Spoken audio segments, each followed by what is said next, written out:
자, 오늘 로마서 15장이 되겠습니다. 먼저 1절부터 앞부분 13절까지만 한번 읽어보겠습니다. 같이. 시작. 믿음이 강한 우리는 마땅히 믿음이 약한 자의 약점을 담당하고 자기를 기쁘게 하지 아니할 것이라.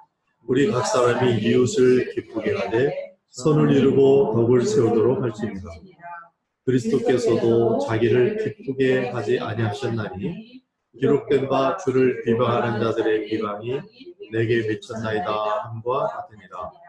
무엇이든지 전에 기록된 바는 우리의 교훈을 위하여 기록된 것이니 우리로 하여금 인내로 또는 성경의 위로로 소망을 가지게 함이니라. 이제 인내와 위로의 하나님이 너희로 그리스도 예수를 본받아 서로 뜻이 같게 하여 주사 한 마음과 한 입으로 하나님 곧 우리 주 예수 그리스도의 아버지께 영광을 돌리게 하려 하노라. 그러므로 그리스도께서 우리를 받아 하나님께 영광을 돌리심과 같이 너희도 서로 받으라.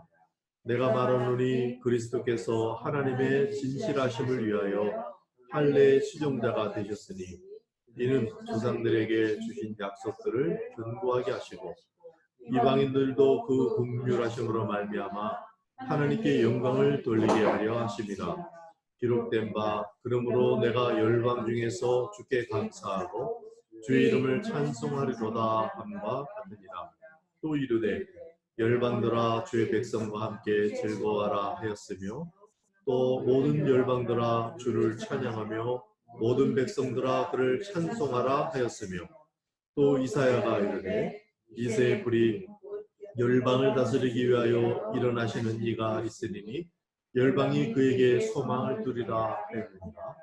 소망의 하나님이 모든 기쁨과 평강을 믿음 안에서 너희에게 충만하게 하사 성령의 능력으로 소망이 넘치게 하시기를 원하노라. 아멘. 1절만 다시 한번 시작. 믿음이 강한 우리는 마땅히 믿음이 약한 자의 약점을 감당하고 자기를 기쁘게 하지 아니할 것이다. 아멘. 자, 로마서 큰 흐름을 다시 한번 보면 앞부분에 그 신실함에 관한 교리가 있다 그랬죠. 믿음. 제가 자꾸 일부러 믿음이라는 말을 신실함으로 바꿔서 자꾸 언급하고 있어요. 그 믿음에 관한 교리가 8장까지 있고 그것을 12장부터 적용하는 데 있어서 산제사로 시작을 했습니다. 그죠? 모든 자비하심을 가지고 권하노니 너희 몸을 거룩한 산제물로 드려라. 산제사. 그러니까 이 믿음의 교리가 성취되는, 적용되는 유일한 길을 제시한 거예요. 여러 가지 길 중에 하나가 아니고 유일한 길. 그건 뭐냐면 그리스도와 함께 죽고 그리스도와 함께 사는 그 길. 이게 산제사예요. 그 산제사의 길로 하고 그리고 나면 주님이 우리 안에서 사시면 그분이 전문적으로 하시는 게 있어요. 그게 뭘까요? 예수 그리스도께서 전문적으로 하시는 거. 하나님께서 너무너무 잘 하시는 거. 딱 한 가지. 사랑입니다. 그러니까 그래서 12장에는 그 산제사와 뒷부분에는 사랑 이야기가 나오죠. 그래서 율법의 완성이다. 그러니까 그 한 동작. 산제사라는 오직 한 길을 통해서 오직 하나의 열매가 나오는데 그것이 이제 사랑입니다. 자, 그렇게 해서 그것을 사랑 실천하는 데 있어서 권력을 어떻게 상대할 건지 뭐 이런 얘기들을 쭉 했고 지금 14장에서 비판 말라 판단 말라. 이거는 뭐였냐면 사랑을 실천하는 제1동작으로 비판 판단을 멈추는 것을 이제 했고 그 다음에 이제 15장에 와서 이제 안 하는 걸 했으니까 사랑을 하는데 이거는 안 해야 된다. 그게 비판 말라 판단 말라였고 그럼 하는 건 뭐냐? 그게 15장 1절에 나와 있는 겁니다. 믿음이 약한 자의 약점을 담당하고 자기를 기쁘게 하지 아니할 것이라. 사실 이 한 문장에 다 들어있는데요. 우선 저는 이 부분을 제목을 담당하라, 용납하라 이렇게 두 개로 했어요. 이어지는 문장입니다. 7절로 가보면은 그러므로 그리스도께서 우리를 받아 하나님께 영광을 돌리신 것 같이 너희도 서로 받으라. 이게 이제 용납하라는 말이죠. 서로 용납하라. 그래서 제목으로 한번 한다면 담당하라, 용납하라.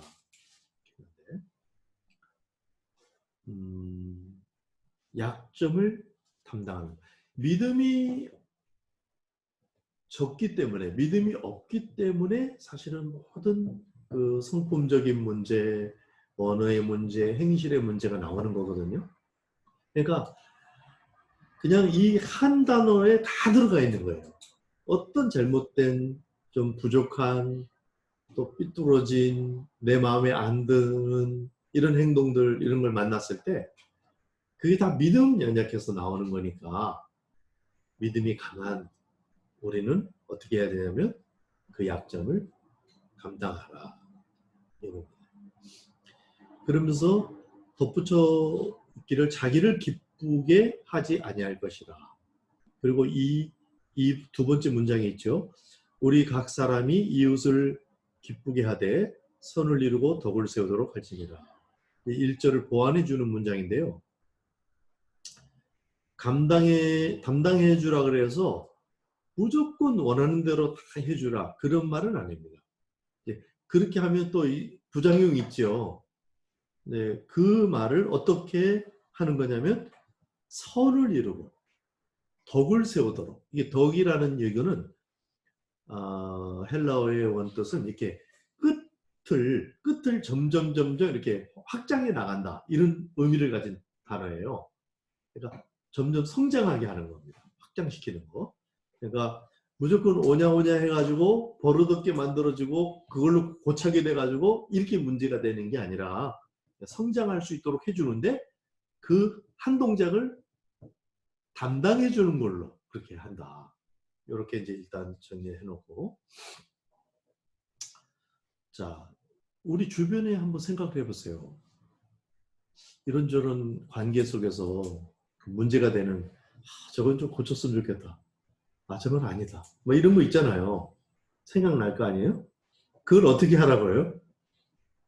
이 본문에는 이 감당하라는 거예요. 자, 여기에는 어떤 큰 확신이 있어야 되는데 디모데전서 4장 4절 5절 한번 가보세요. 디모데전서 4장 4절 5절. 이거는 우리 교회에 우리 교회뿐만 아니지만은 특히 우리 교회에서 아주 중요한 성경 구절입니다. 외우고 계셔야 돼요. 디모데전서 4장 4절 5절 같이 읽겠어요. 시작. 하나님께서 지으신 모든 것이 선하매 감사함으로 받으면 버릴 것이 없나니 하나님의 말씀과 기도로 거룩하여 지내라. 자, 하나님이 지으신 모든 것이 선하다. 자, 하나님 없이 존재하는 것이 있습니까? 우주에, 세계에, 국가에, 우리 집안에, 내가 좀 불편해하는 저 사람에게.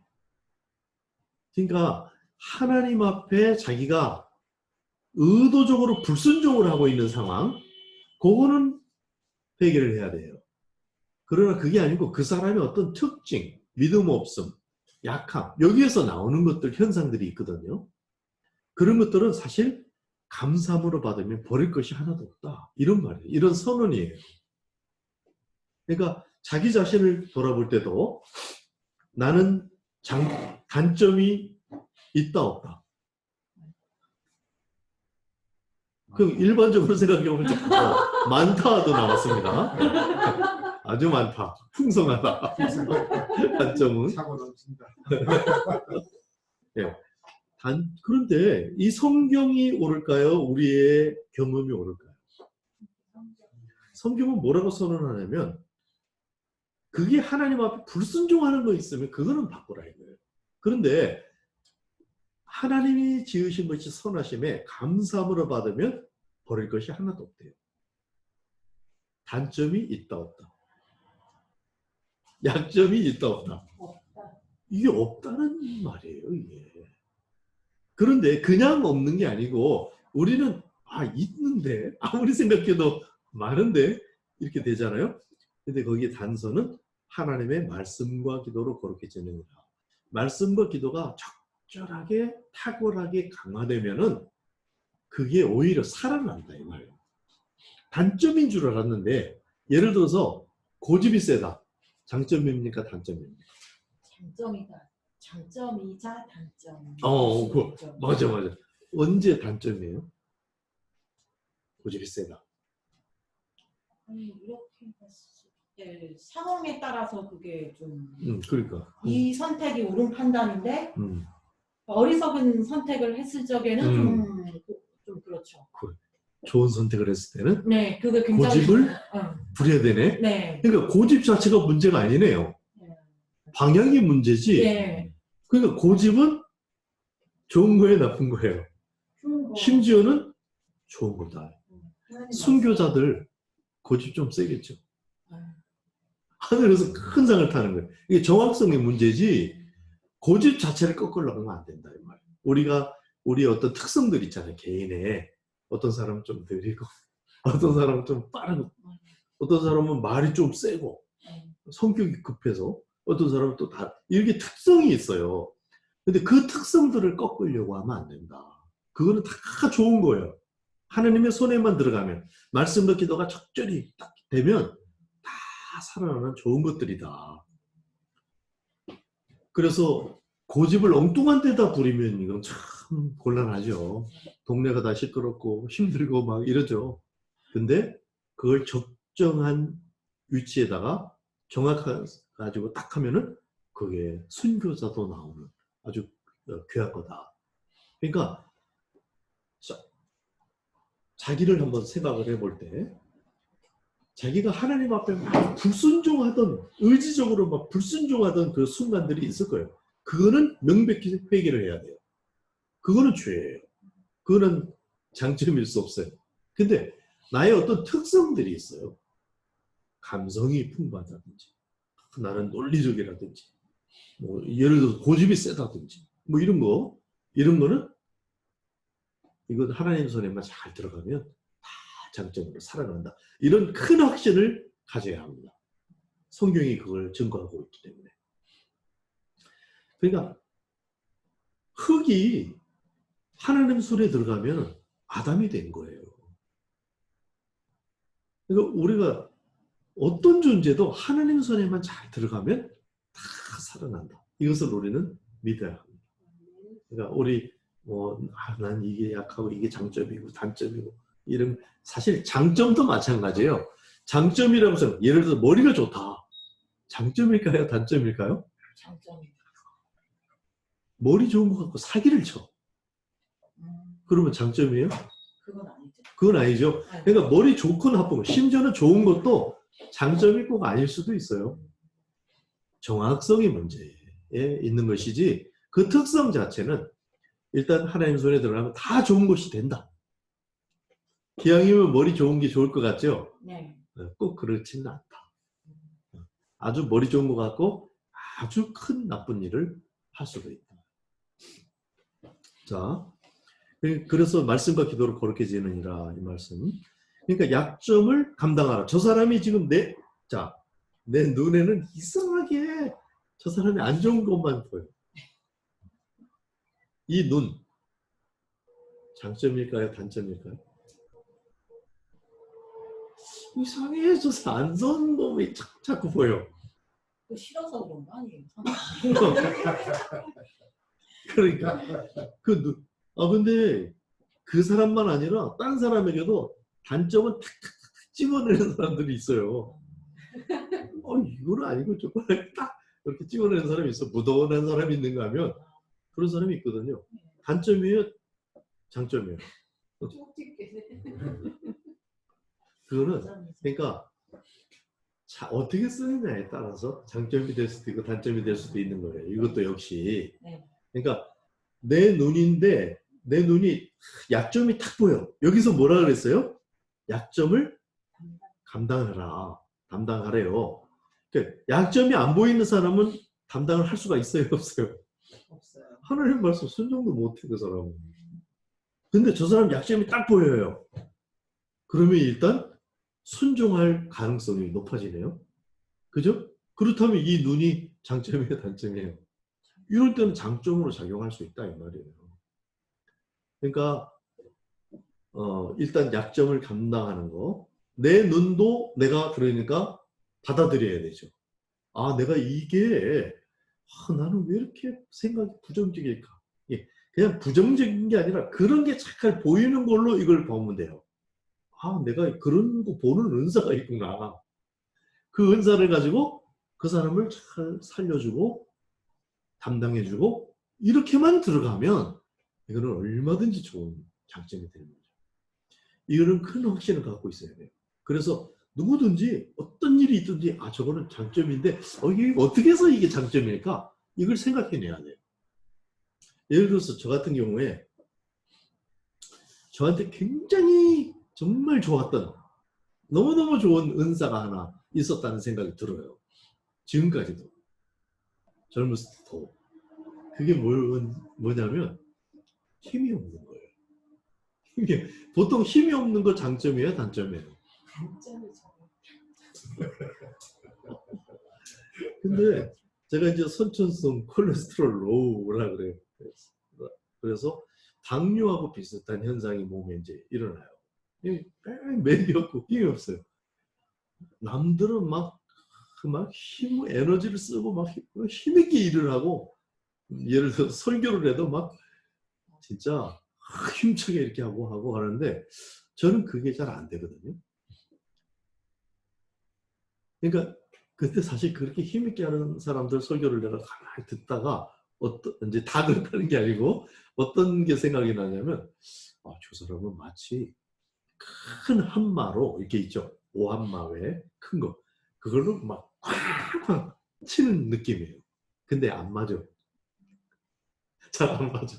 쾅쾅. 그래도 힘이 세니까 안 맞으면 또 하면 돼요.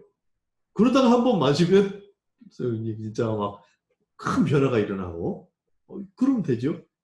근데 저는 힘이 약하니까 만약에 그렇게 딱 했는데 안 맞았어요. 그러면 그 다음 동작을 못 하거든요. 그러면 저는 어떻게 해야 됩니까? 나도 하나님께 귀하게 쓰임 받고 싶고 나도 그렇게 하고 싶거든요. 어떻게 하면 돼요? 저는 이게 제가 맨날 생각하던 거예요. 힘이 없으니까 난 한 번에 이렇게 해야 되니까 정확성을 찾아가지 않으면 안 되더라고요. 계속해서 정확성을 찾는 거예요. 그래서 명사수가 돼야 돼. 빵! 한 방에 딱 끝내는 이걸 해야 되니까 정확한 게 이 세상에 별로 없더라고요. 근데 하나님의 말씀은 1.1획도 떨어지지를 않는데 와 이거 한번 해볼 만하다. 그런 생각이 들더라고요. 그 다음에 이제 뭐 중국이나 태국에서 한국 와서 기독교 백화점 같은 데 가면 책들이 막 꼽혀 있잖아요. 야, 막 그 책을 읽고 싶어서 부럽다. 한국에 있는 사람들 참 좋겠다. 이런 생각이 들다가 야, 저걸 어떻게 다 했나? 또 이런 생각. 그러니까 좀 이렇게 좌절되는 마음도 들어요. 근데 가만히 생각해 보니까 이 사람들이 이 책이 다 성경 읽고 은혜 받고 쓴 책들이더라고요. 그러면 내가 만약에 그 책을 열심히 공부하면은 그 사람이 세계에서 만약에 1등이다. 그럼 내가 아무리 잘해도 2등 하겠네요. 그죠? 그 책은 그 책 쓴 사람이 1등이지. 나는 그 책을 따라가면 2등일 거 아니야. 아무리 잘해도. 그러면 이 사람도 성경 읽고 이렇게 된 건데 성경으로 바로 들어가면 되겠네. 이런 생각이 들더라고요. 그러니까 하나님의 말씀에 이 성경이 있다는 게 저한테는 얼마나 감사한 일인지 몰랐어요. 에너지 작은 제가 정확성을 추구하고 할 수 있는 길이 있었다. 그게 성경이었다. 그리고 그러다 보니까 점점점 더 말씀의 본질, 정확성 이걸 이제 추구하게 되는 방향으로 제가 본래부터 막 그런 게 아니라 그런 성향을 띠게 되고 시간을 자꾸 그렇게 보내게 되고 이렇게 되더라는 거죠. 이게 발전이 돼요. 그런 거하고 그다음에 에너지가 작으니까 행동도 줄여야 돼요. 행동도 아껴서 해야 돼요. 우리 중국에서 보통 6층 이렇게 엘리베이터 없는 6층 건물 이런 데 있는데 우리 돈을 좀 아낀다고 방들을 항상 6층에 얻었어요. 성경 통독반. 그러면 6층이 올라갔다 내려갔다 해야 되는데 뭔가를 잊어버리고 만약에 내려가요? 그럼 가지고 6층까지 걸어 올라가야 돼. 힘이 센 사람들은 올라갔다 내려갔다 하면 되지 뭐. 아 잊어버렸어. 이거 올라가요 진짜. 그래서 저는 그러면 안 되니까 올라가기 전에 내가 이게 지금 한 번에 올라가야 되니까 쫙 생각을 하는 거예요. 올라갈 필요가 있나? 꼭 올라가야 되나? 올라가기 전에 뭐 내려올 때도 마찬가지예요. 그러니까 그게 어떻게 작용을 했냐면 성령의 인도하심을 잘 받는 쪽으로 작용을 하게 되더라는 거예요. 이 힘이 많은 사람들은 이쪽 길로 갔다가 아니네 이쪽으로 가면 되는 거예요. 근데 저는 가능하면 동작을 줄여서 한 동작으로 가야 되니까 성령님이 뭘 기뻐하실까? 눈치를 살피고 기도를 하고 그래서 정확해지면 올인해야 돼요. 또 에너지가 작으니까. 그렇게 해서 하나님이 역사하시고 이게 가만히 보니까 나의 에너지 없음, 적음 단점입니까? 장점입니까? 장점으로 살아나 버린 거죠. 분명히 보통은 단점인데 이게 말씀과 기도로 들어가니까 살아나더라. 저는 저희가 그런 경험을 하고 나니까 제가 막 무의식적으로까지 그렇게 감당하고 그런 수준까지는 좀 제가 못 갔지만 의도적으로 그래도 자꾸 나를 깨우게 되더라고요. 그래 저건 단점 아닐 거야. 나한테 분명히 단점으로 보여요. 나도 저 싫어요. 거슬려요. 그런 거 있어요. 근데 저거 분명히 뭔가 이유가 있을 거야. 이렇게 한 번 더 생각하는 길이 열리더라고요. 자, 약점을 담당하라. 이 말에 그냥 깨끗하게 아멘하고 이렇게 들어가는 사람들은 이런 세계를 이제 경험하게 되는 거예요. 그리고 2절 아까 언급했듯이 그냥 그것이 그 사람 막 오냐오냐 해갖고 말하는 대로 다 들어줘라 뭐 그런 뜻만이 아니다. 덕을 세우고 선을 이루는 쪽으로 그렇게 방향이 돼 있고 그 다음에 이제 3절부터 9절까지 예수 그리스도께서 어떻게 모범을 보여주셨는지가 나와 있어요. 예수님이 하신 거를 쭉 나열하는데 사실 한 동작으로 그것도 요약이 되는데요. 자, 3절부터 7절 같이 한번 읽겠습니다. 시작. 그리스도께서도 자기를 기쁘게 하지 아니하셨나니 기록된 바 주를 비방하는 자들의 비방이 내게 미쳤다이다 함과 같으라. 무엇이든지 전에 기록된 바는 우리의 교훈을 위하여 기록된 것이니 우리로 하여금 인내로 또는 성경의 위로로 소망을 가지게 합니다. 이제 인내와 위로의 하나님이 너희로 그리스도 예수를 본받아 서로 뜻이 같게 하여 주사 한 마음과 한 입으로 하나님 곧 우리 주 예수 그리스도의 아버지께 영광을 돌리게 하려 하노라. 그러므로 그리스도께서 우리를 받아 하나님께 영광을 돌리심과 같이 너희도 서로 받으라. 예. 이제 우리 보고 자기를 기쁘게 하지 말고 이웃을 기쁘게 하라 이렇게 말씀하셨고 3절에 그리스도께서 그렇게 하셨다 이렇게 말한 거죠. 그리고 그리스도께서 하신 일을 쭉 말하는데 5절에 예수 그리스도를 본받아. 그러니까 예수님을 본받는 거. 우리가 예수님을 본받는다 이런 말 많이 하잖아요. 그게 어떤 건지는 이렇게 딱 감이 옵니까? 예수님을 본받는다. 그게 뭐다? 이게 감이 와요? 이게 와야 돼요. 그래야지 우리가 실제로 삶 속에서 그걸 따라갈 수가 있거든요. 그 이야기를 지금 하는데 예수를 본받아 서로 뜻이 같게 하여 주사 한 마음과 한 입으로 하나님 곧 우리 주 예수 그리스도의 아버지께 영광을 돌리게 하려. 우리가 한 마음 한 입 그러니까 다 이게 초점으로 다 모든 성도들은 똑같이 이렇게 되기를 원하는 거예요, 하나님이. 그리고 하나님께 영광. 이게 인생의 목적 부분이잖아요. 그걸 하게 하는데 7절 다시 같이 읽어요. 시작. 그러므로 그리스도께서 우리를 받아 하나님께 영광을 돌리신 것 같이 너희도 서로 받으라. 자, 우리가 하나님께 영광 돌리는 이 일, 사실 하나님의 영광을 이룬다. 이런 말도 되는데요. 하나님께 영광을 돌리는 이 일을 위해서 그리스도께서 어떻게 했냐면 우리를 받아 영광을 돌렸어요. 그러니까 예수 그리스도께서 인생의 목적이라는 그런 부분을 모범적으로 이루셨는데 영광 어떻게 했냐? 그것을 한 동작으로 표현한 거예요. 그게 뭡니까? 7절에 의하면 그리스도께서 어떻게 하셨어요? 우리를 받아. 받는다는 게 뭐예요? 이렇게 머리로 이렇게 받는 거예요? 마음으로 받아들인 거죠? 그리스도의 생애를 한마디로 표현한 거예요. 한 동작으로 영광을 돌렸는데 그게 뭐냐면 우리를 받아주신 거다. 그래서 예수님이 나심, 사심, 죽으심, 부활하심, 승천하심 한 모든 예수 그리스도의 생애가 한마디로 뭐냐면 우리를 받아준 거다 이 말이에요. 그렇게 해서 하나님께 영광을 돌리신 거예요. 그런 것 같이 돌리신 것 같이 너희도 서로 받으라. 그러니까 여기 지금 우리가 서로 받아주라 이 말이에요. 아까 단점, 약점 같이 보이는 것들 감당하라 그랬잖아요. 같은 말인 거죠. 그것을 받아주라, 용납해주라 이렇게 말한 것이고, 근데 이 말이 얼마나 큰 말인가.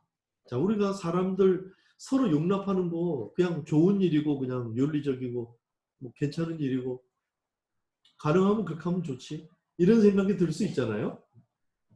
근데 그런 정도로 좋은 일이 아니라 우리 인생이 걸린 문제다 이 말이에요.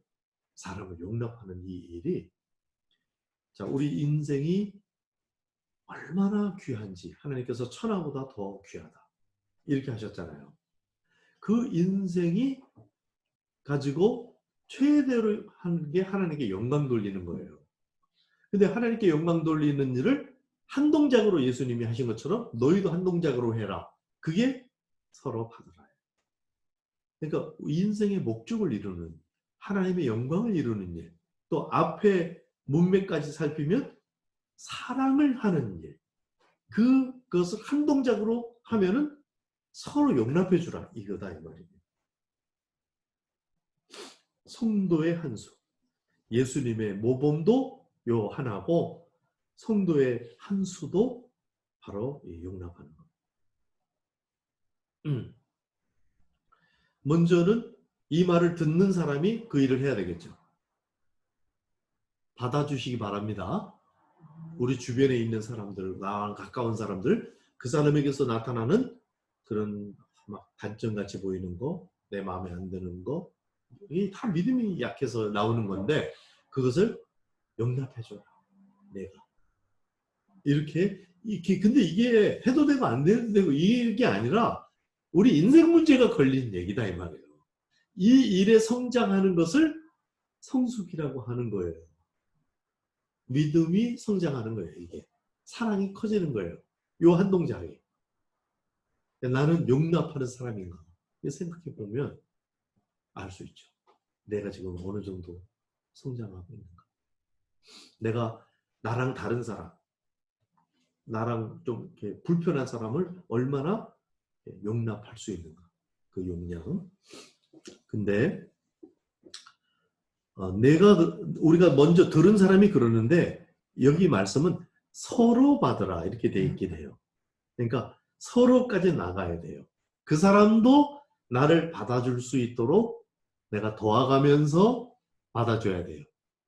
이게 참 아주 단순한 문제는 아니겠죠. 그런데 목표는 명확히 가져야 됩니다. 용납을 통해서 나도 성장하고 상대방도 성장할 수 있도록. 이게 서로 사랑하라 돼 있잖아요. 같은 겁니다. 서로 용납하라. 이게 서로가 안 되고 일방적으로 계속되면 앞선 사람이 아주 성숙하면 괜찮은데 안 그러면 지치죠. 그러니까 서로 믿음이 약한 자, 자기는 아직 난 믿음이 약하니까 뭐 이렇게 머물러 있지 마시고 자기도 성숙해야 되고 하니까 서로 하려고.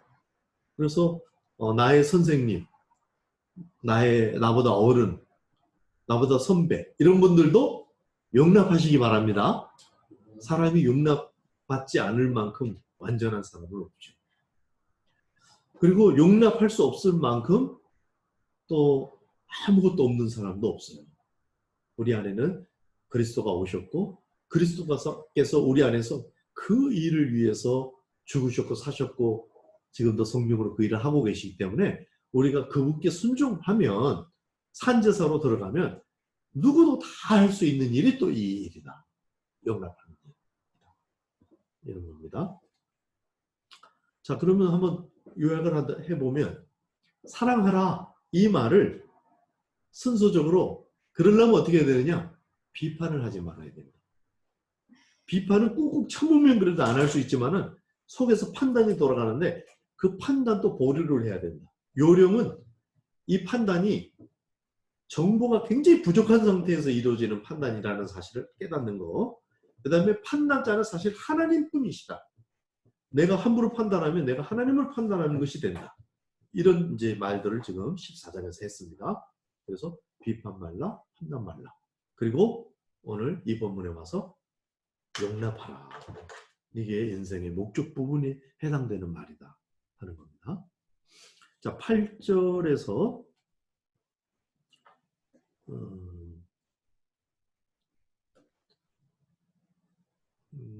여기 하여튼 내용이 쭉 있는데 그 중에서 제가 초점만 말씀을 드리면은 9절에 이방인 얘기 나오죠. 그 다음에 열방이라는 얘기 나오죠. 찾으셨어요? 예. 10절에 열방들아, 11절에 열방들아, 모든 백성들아, 12절에 열방을 다스리기 위하여, 16절도 가보세요. 이방인을 위하여 이방인을 제물로 드리고, 18절 이방인들을 순종하게 하고, 19절 예루살렘부터 두루 행하여 편만하게. 이게 뭐냐면 지금 계속해서 세계로 열방으로 계속 뻗어나가고 있죠. 그러니까 지금 이 용납하라 요게 그냥 한 사람 용납하고 이걸로 끝나는 게 아니고 이게 세계 선교를 하는 핵심 행동이고 이 행동은 세계 열방을 지향하도록 돼 있다. 그 실력으로 열방을 상대하게 돼 있다. 이런 방향을 지금 로마서가 얘기하고 있는 것입니다. 오늘은 전반부만 할 거기 때문에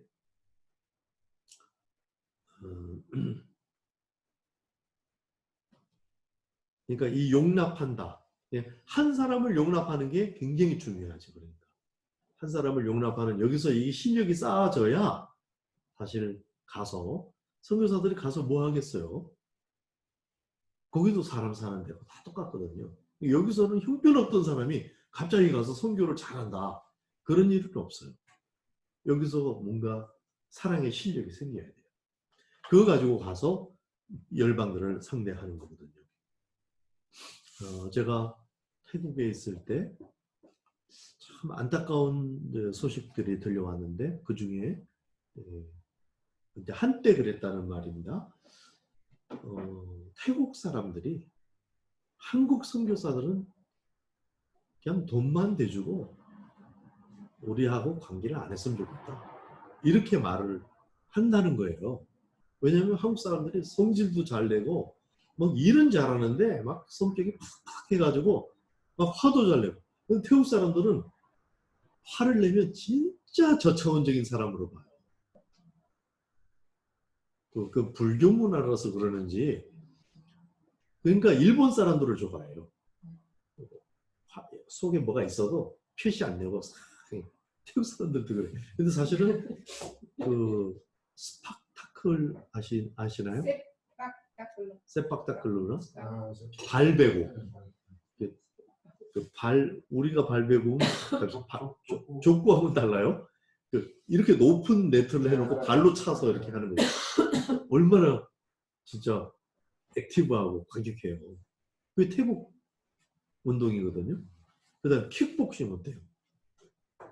엄청 세잖아요. 이런 걸 갖고 있는 사람들이거든.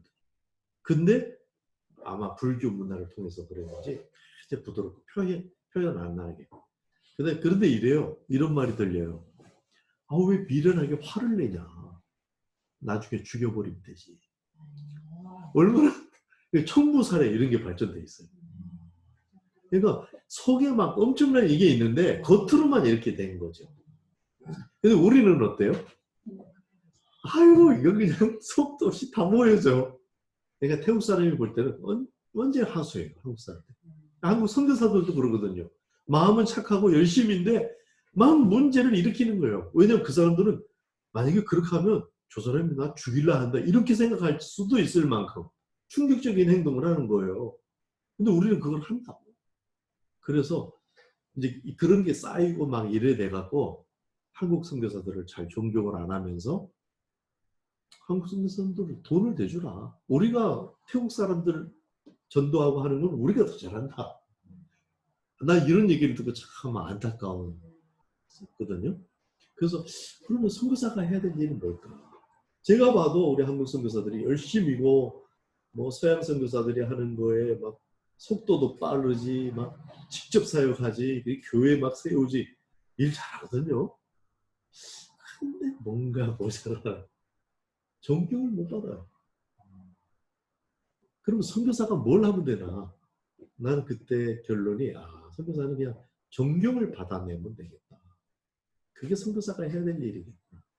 그러니까 존경을 하면 조금 말을 잘못해도 알아서 들어주는 게 생겨요. 그죠? 어떤 사람을 존경하면 그 사람이 하는 말을 크게 경청하게 돼 있거든요. 근데 그 사람을 안 좋아하면 말을 아무리 잘해도 꺾어서 들어요. 귓등으로 듣고. 그렇게 되거든요. 그러니까 존경을 받아내는 일, 그 일을 해야 되는데 그 일을 하려면 뭐 해야 돼? 용납하고 받아주고 용납해주고 약점을 감당해주고 그러는데 얼마나 좋아요. 그러면서 그 사람을 존경하면서 그 사람에서 입에서 나오는 그 말들을 귀 기울여 듣고 그게 복음이면 사람들이 복음으로 이제 접촉이 일어나는 거죠. 그러니까 어른 노릇을 해주는 것과 열심히 일하는 것과 둘 다 필요할 수는 있지만 사실 어른 노릇 해주는 사람이 너무 없는 거예요. 어쩌면 이 시대도 그러지 않을까? 그런 생각이 드는 거죠. 열심히 일하는 것도 필요하겠죠. 그러나 그거는 자칫 잘못하면은 이용당해요. 열심히 일해갖고 나쁜 일을 할 수도 있고요. 열심히 일했는데 그냥 교회의 어떤 부속품처럼 이렇게 하고 끝나고 그럴 수도 있어요. 자기는 성장도 못하고 은혜도 못 받고. 그런데 누군가가 어른 역할을 해준다면 이 사람들이 다 살아나요. 그 시작이 어디냐? 영납이다. 예수 그리스도께서 우리를 받아. 그러니까 사람들이 왜 다 예수 그리스도께 헌신하죠? 예수 믿고 놀랍잖아요. 우리 하나님을 사랑하게 되잖아요. 헌신하게 되고 아프리카로 막 가고 우리를 받아주셨기 때문에 그렇다는 거죠. 이게 이제 한 단어로 일단 요약을 하고 그 안에 풍성한 내용이 있겠지만 일단 한 단어로 딱 요약을 할 수 있어야 우리 행동을 지금 초점을 가질 수가 있다는 겁니다. 성도가 연습해야 될 한 가지 일, 그 핵심이 바로 용납이다. 이게 참 성전 건축이에요. 보이는 건물을 짓는 게 아니라 내가 하나님의 성전이 돼가고 나를 만난 사람도 하나님의 성전이 돼가도록 그리고 함께 지어져 가는 거, 이 일을 하기 위해서는 한 동작 용납하는 일.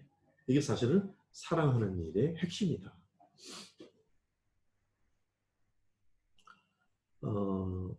오늘은 여기 13절까지만 해서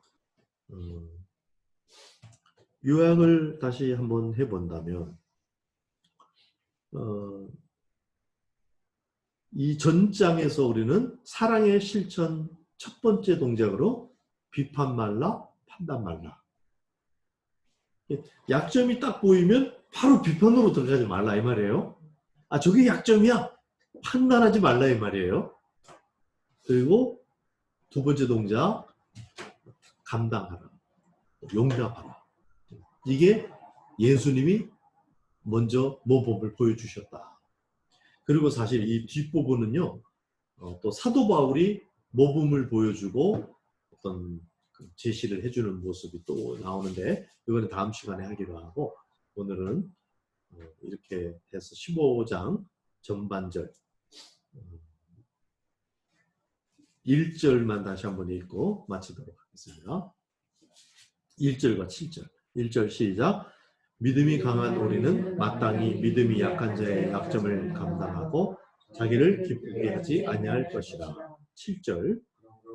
그러므로 그리스도께서 우리를 받아 하나님께 영광을 돌리심과 같이 너희도 서로 받으라.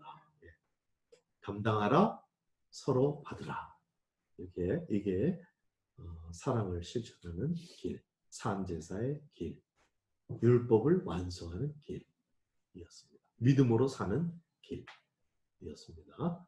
오늘 15장 전반절 이렇게 마치겠습니다. 수고하셨습니다.